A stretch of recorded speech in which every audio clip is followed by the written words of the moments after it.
The easiest part of my job is making things disappear. Making them reappear, much trickier.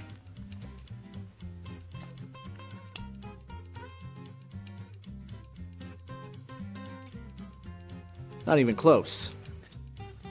If you have homeowners, condo, or renter's insurance, make sure you know whether your possessions are covered for actual cash value or replacement cost.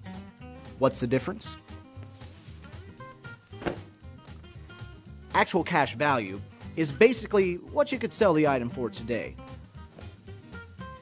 So let's say your 3-year-old TV goes poof. Its actual cash value today might be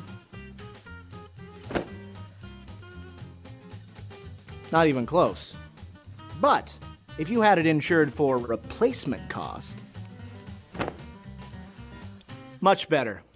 So talk to your agent and make sure the things that matter to you can be fully replaced.